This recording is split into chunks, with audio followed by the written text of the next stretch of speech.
qisadani waxay igu dhacday markaan jiray da'da sagaalaad ama 9 sano sidaad u taqaanidba. Qof ayaa wuxuu isku dayay inuu aniga i iibiyo. Weligay ma hilmaami doono maalintaas. Waxay ahayd maalin roob da'ayo. Waalidkaygina guriga ayay igaaga tageen, waxaanay dhaheen banaanka u bixin. Nasiib xumo maalinkaas maysan wax saaxiib ah aan la ciyaaro. Waxaan go'aansaday inaan dallad qaato, kabaygana aan gashto, kadibna keligay aan baxo.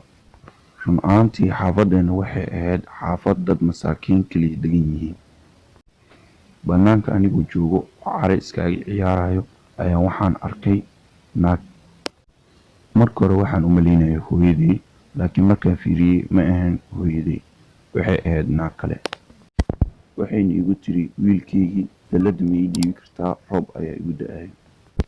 Anigana waxaan is iri waa masaakiin, iskaga dhiib dallada ee danteeda kusoo dhammaysato. Markaan dallada u dhiibay iima soo laaban, wax badan ayay iga maqneed. Sidaan sugayayna meesha ayaa ku daalay.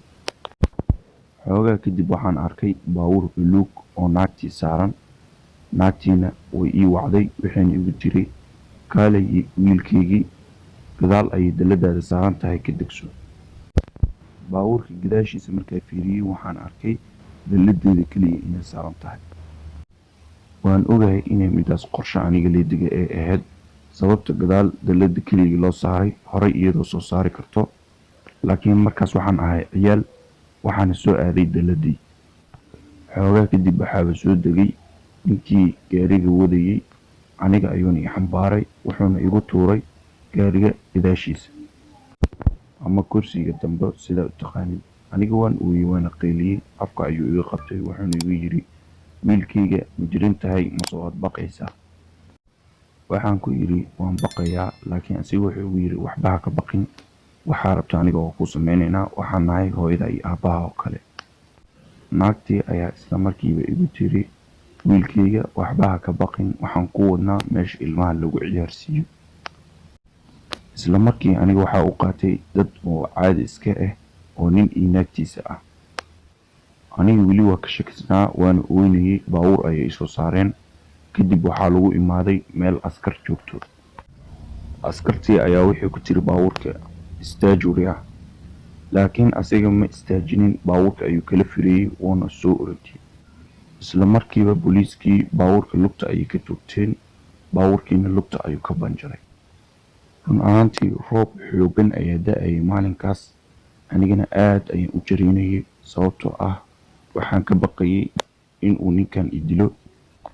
Labadii askari ayaa baabuurka ku soo socday, mid ayaana soo hormaray. Aniga waxaan ka arkayay haadka baabuurka. Askarigii koowaad ayuu mindi caloosha ka geliyay, kii labaad ayaa bistoolad soo baxsaday, wuxuuna ka togtay labada lugood. Aniga aad ayaan u baqay, ilaah ayaana qabsaday. Isla markiina meesha waxaa imaadeen askar badan. Run ahaantii naagta iyada xatir way baqaysay.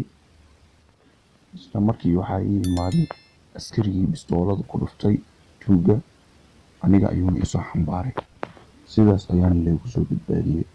Waan xasuustaa markii hooyaday iyo aabbahay interview laga qaadayay, in la sheegayay ninka iyo naagta in ay waddanka aysan degnayn ee wadamo kale ay ka imaadeen. Waddankii ay ka imaadeenna la garanayay. Ilaa haddana wuxuu dilay ninkaas 4 qofood. Maalmo kadib waxaan maqlay ninkii naagta la shaqaynaysay inuu dilay. Habeenkaas aan maqlay waxaan ku riyooday naagtii oo dhoola cadeynayso. Iyadana waan ka soo booday. Subaxdeedii markii la gaaray, waxaa bil sharaf la siiyey labadii askari oo aniga isu badbaadiyay. Markaan baabuurka saarnaa, waxaan xasuustaa in ay wax aad u shil badan iisoo qormayeen. Waxaasna waxay ahaayeen qof bini'aadan gacantiisa oo la gooyay ayaa jeebka ugu jirtay ninkii dilaaga ahaa. Run ahaantii ma garanayo gacan bini'aadan wuxuu jeebka u soo gashtay. Qof ayuu dilay, gacanta ayuuna ka soo gooyay, gacantina jeebka ayuu gashtay. Markuu waddada marayna, wuxuu u maleynayay inuu asiga soo shiilayo, laakiin gacan inuu gooyay cid lama socon. Haddii ay waalid tahay, ilmahaaga bannaanka ha u dirin markuu roob da'ayo oo bannaanka cidla yahay. haddii aad cunug yar tahayna iska ilaali roob markuu da'ayo bannaanka inaad aado, waxaa macquul ah in lagu afduubto. fadlan ha hilmaamin inaad channelka subscribe noo saarto.